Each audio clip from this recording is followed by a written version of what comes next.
ചെറിയൊരു വെയിലൊക്കെ തെളിഞ്ഞ് കാണുമ്പോൾ ഒരു സമാധാനമാണ്. പക്ഷേ നാട്ടിലെ അവസ്ഥ അങ്ങനെയല്ല. മഴ എന്ന് കേൾക്കുമ്പോൾ ഇപ്പോൾ പേടിയാണ്. ഞാനൊരു ചെറിയ അപ്ഡേറ്റ് ആയിട്ട് വന്നതാണ്. നമ്മുടെ തിരുവനന്തപുരത്ത് നിന്ന് ഇന്നലെ വയനാട്ടിലേക്ക് 4 ലോഡ് സാധനങ്ങൾ കയറ്റിവിട്ടിട്ടുണ്ട് 31-ാം തീയതി. നമ്മുടെ നാട്ടിലെ സിറ്റുവേഷൻ കൂടെ പറയാം. വിലങ്ങാട്, കോഴിക്കോട് ജില്ലയിലെ വിലങ്ങാട്. ഞാൻ ഈ കോഴിക്കോട് ജില്ല എന്ന് എടുത്തു പറയാനുള്ള കാര്യം എന്താണെന്ന് വെച്ചാൽ കുറച്ച് പേർക്കെങ്കിലും ഒരു കൺഫ്യൂഷൻ ഉണ്ടായിട്ടുണ്ട്. വിലങ്ങാടും വയനാട്ടിലുള്ളതാണെന്ന്. അല്ല, വയനാട്ടിലല്ല, കോഴിക്കോട് ജില്ലയിലെ വടകര നാദാപുരത്തിനൊക്കെ അടുത്തുള്ള സ്ഥലമാണ്. അവിടെയും സിറ്റുവേഷൻ അതിഭീകരമാണ് കേട്ടോ. ഈ വയനാടുണ്ടായ അതേ ഭീകരമായ അന്തരീക്ഷം തന്നെയാണ് വിലങ്ങാട് ഉണ്ടായിട്ടുള്ളത്.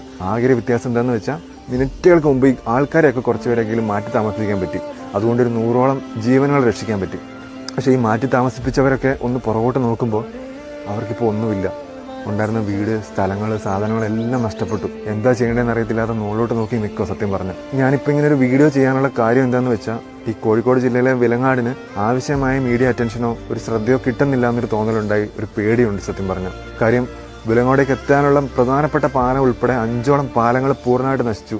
12ഓളം വീടുകൾ പൂർണ്ണമായിട്ട് നശിച്ചിരിക്കുകയാണ്. റോഡുകളില്ല, സ്ഥലങ്ങൾ പോയി, വിലങ്ങാട് ടൗൺ തന്നെ കുറെ പോയി. അപ്പോൾ ഈ സിറ്റുവേഷൻ ഒന്നും ആരും അറിയുന്നില്ലാത്ത പോലൊരു തോന്നൽ. അങ്ങനെ വരാൻ പാടില്ല. നമ്മൾ എല്ലാവരും കൂടി ചേർന്ന് നിന്ന് നമ്മൾ നാടിനെ രക്ഷിക്കുമ്പോൾ അറിഞ്ഞില്ല എന്നുള്ളൊരു കാരണം കൊണ്ട് മാത്രം ഒറ്റപ്പെട്ടു പോകരുത് എന്നുകൊണ്ടാണ് ഞാൻ വീഡിയോ ഇടുന്നത്. ഇങ്ങനത്തെ ഒരു സിറ്റുവേഷൻ എല്ലാവരും ഒന്ന് അറിയണം, മീഡിയ അറിയണം എന്ന് തന്നെയാണ്. കാരണം ഒറ്റപ്പെട്ടു പോയ പോലത്തെ ഒരു ഫീല് നാട്ടുകാർക്ക് നമുക്ക് ആർക്കും വരാൻ പാടില്ല. അങ്ങനെ ചെയ്യുന്നത് ശരിയല്ല. പ്രത്യേകിച്ച് മലയാളികൾ അങ്ങനെ ചെയ്യാൻ പാടില്ല. അപ്പം സ്റ്റാൻഡ് വിത്ത് വയനാട് എന്നതിനോടൊപ്പം സ്റ്റാൻഡ് വിത്ത് വിലങ്ങാട്.